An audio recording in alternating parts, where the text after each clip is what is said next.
கர்த்தர் சொல்லக்கூடியதான மிக முக்கியம். அப்ப யுத்தங்களையும் செய்திகள் என்ன செய்வோம்? கேள்விப்படுவீர்கள். வரும். இதுவரைக்கும் உலகம் பார்க்காத மிக மோசமான யுத்தம் வரும். ஆனால் அது உங்களையும் என்னையும் அணுகாது.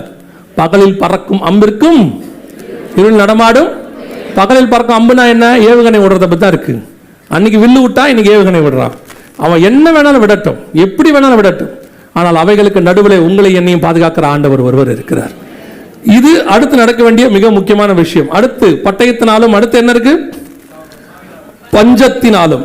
இருக்கு பஞ்சம். இப்ப நீங்க பார்த்த பஞ்சம் வேற, இப்ப நீங்க பார்த்த கோதுமை பஞ்சம் வேற, வேறொரு பஞ்சத்தை குறித்து சொல்லப்படுகிறது. இங்க பாருங்க, இப்ப மிக மோசமான பஞ்சம் ஒன்று வருவதாக சொல்லப்படுது. இது உலகத்திலேயே இந்த மாதிரி பஞ்சம் வந்தது இல்லையாமா? உணவு தட்டுப்பாட்டால் உலகம் பேரழிவை சந்திக்கும் என்று ஐநா பொதுச் செயலாளர் அன்டோனியோ குட்டரஸ் எச்சரிக்கை விடுத்தார். ஜெர்மன் தலைநகர் பெர்லினில் பணக்கார மற்றும் வளரும் நாடுகளைச் சேர்ந்த அதிகாரிகள் பங்கேற்ற கூட்டம் நடந்தது.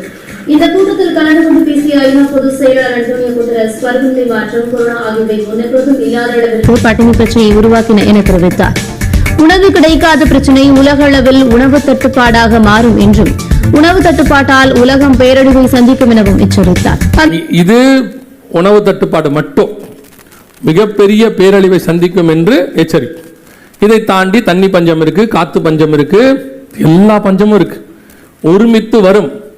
வெளிப்படுத்தின விசேஷம் 16ஆம் அதிகாரம் 12வது வசனத்தை வாசிக்கும் போது, 6ஆம் தூதன் தன் கலசத்தில் உள்ளதை ஐப்ராத் என்னும் பெரிய நதியின் மேல் ஊற்றினான். அப்பொழுது சூரியன் உதிக்கும் திசையிலிருந்து ஒரு ராஜாக்களுக்கு வழியை ஆயத்தம் பண்ணும்படி அந்த நதியின் தண்ணீர் வற்றி போயிற்று. ஐப்ராத் நதி என்ன ஆயிடுமா? இப்ப நம்ம கண்ணுக்கு முன்னாடி அதுவும் நடந்துருச்சு. இப்போ பாத்தீங்கன்னு சொன்னா முழுக்க ஐப்ராத் நதி வத்தி போச்சு.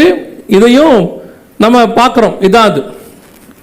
கர்த்தர் சொன்னபடியே பஞ்சத்தினுடைய உச்சத்துக்கு நம்ம போகிறோம். உணவு தட்டுப்பாடு ஒரு பக்கம் இருக்கும், தண்ணி பஞ்சம் ஒரு பக்கம் இருக்கும். சமீபத்தில் ஒரு ஆய்வுல சொல்றாங்க, பல மாநிலங்கள்ல தண்ணி பூமிக்கடியில சுத்தமா கெட்டு போச்சாம். குடிக்கிற அளவுல தண்ணி இல்லவே இல்லையாமா. இனி மழை பெஞ்சா மட்டும்தான் நல்ல தண்ணி கிடைக்க வாய்ப்பு இருக்குதாமா. பூமிக்கடி தண்ணி எல்லாம் கெட்டு போச்சாமா. இன்னைக்கு பல நாடுகள்ல அப்படிதான் இருக்கு சிச்சுவேஷன். ஆண்டவர் சொன்ன பஞ்சத்தினுடைய காலம்